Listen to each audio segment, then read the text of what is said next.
Women have hearts and men have second wives. This is my thesis, but it's not my point.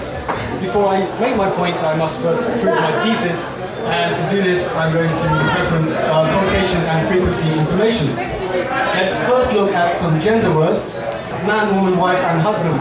The size here shows the relative frequency of these words in the English language. You can see that man is twice as frequent as woman. You are as likely to be a wife as you are a woman, and there are only half as many husbands as there are wives. This is surprising given that we are not a polygamous community. Let's go a bit deeper into wife and husband. These are all the collocates for both wife and husband. So you can have a faithful wife, a faithful husband, a wonderful wife, a good husband. A wife or husband can be unfaithful, domineering, jealous. You can both meet and marry your former wife, or your ex-wife, or your future wife. The differences, however, are rather more interesting. The following words are collocates for wife only. Look at all these nice words in pink. Excellent, supportive, and charming wife. But you can also have a nagging wife, the passive, divorced, and deserted wife. And you can also have the beat and battered wife. These words have their corollaries in the collocates for husband, which are as follows. Not so many nice pink words. Suitable and prospective, maybe. The beaten and brutalized wife have their violent and brutal husband. The husband actively divorces, whereas the wife passively was divorced and deserted. So, the main way in which wife differs from husband is wife is overwhelmingly sequential. You have a first wife, a second wife, a third wife, and a new wife. The theme tonight is new, by the way. That's why I got that in there. This is not so true if you are a husband. Let's move on to the word heart. The word heart is more problematic. Everyone has one heart.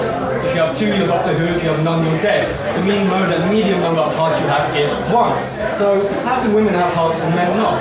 Well, this is trickier. We took 1,000 lines from BNC and learned the following. I learned that the literal usage of heart is about 25%, where it is specific, you have heart disease, heart attacks, and heart trouble, whereas general, you have it in health warnings, where it collocates with diabetes, cancer.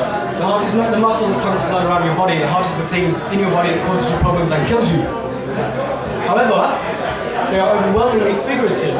Now we have a number of idioms at the heart of something, heart meaning the middle. It can be at the heart of something literal, like a city, or the heart of something figurative, like philosophy. Where these words relate to gender, however, we find that you may be a man, and your heart can quiver, your heart can leap, your heart can sink, your heart can be broken, your heart can fall into the pit of your stomach. This is twice as likely to be the case if you are a woman. In these figurative uses, twice as many women, as 25%, have hearts as opposed to men, 13%. So, that's me halfway through my presentation. So, women have hearts and men have second wives, or if you were paying attention, wives are more likely to be second than husbands. So what are you going to do about it? Well, you could do the following. You could pretend that there is no difference, there is no gender difference between man and woman. I put this slide up there because many of us do in the classroom much of the time. Many textbooks do, many grammars do, and many times this is the way it's presented. The main offender here being the TOEIC test. Not only is no gender, but there's no ethnicity and no religion. But it goes deeper, it goes much deeper. I'm not here to tell you about gender politics. What I said is the words of wife and husband are different, not only in gender. They are different in their collocates and in their grammar. And this is true of all words. This is true of nouns, adjectives and verbs in English. Let's look at a couple of adjectives. These are the collocates for the word easy. Here size indicates frequency, so you can have an easy way, easy access, but most of these words are verbs. Things are easy to imagine, easy to understand, and easy to find.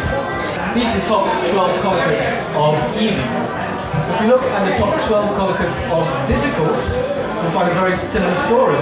All the yellow words are the same. So you can have an easy task and easy decision, but again they're verbs. Things are easy to use, easy to understand, and easy to imagine. Here the words easy and difficult, although antonyms, actually behave in very much the same way grammatically. If we look at a different adjective, we get the following picture. Any guesses to say on the adjective? It's beautiful. We have no verbs in this picture. They have lots of adverbs, stunningly, extraordinarily, adjectives, sexy, incredibly, and blonde, and a few nouns, girl, woman, and dress. No verbs up there. So why am I telling you this? Well, you might say the following pattern is valid. You can have a noun preceded by an adjective preceded by an adverb. But when you see this pattern, it's not what can I do. Of course you can have a very easy woman, but you're unlikely to have that. What you're more likely to have is a stunningly sexy woman. Adjective, the verbs easy and difficult, actually do not fit into this pattern. So we should be looking at not what can be done with language. Our students don't know what can be done with language. They don't need to know. Our students need to know what is done with language. It is what we do in language, not what we think language can do.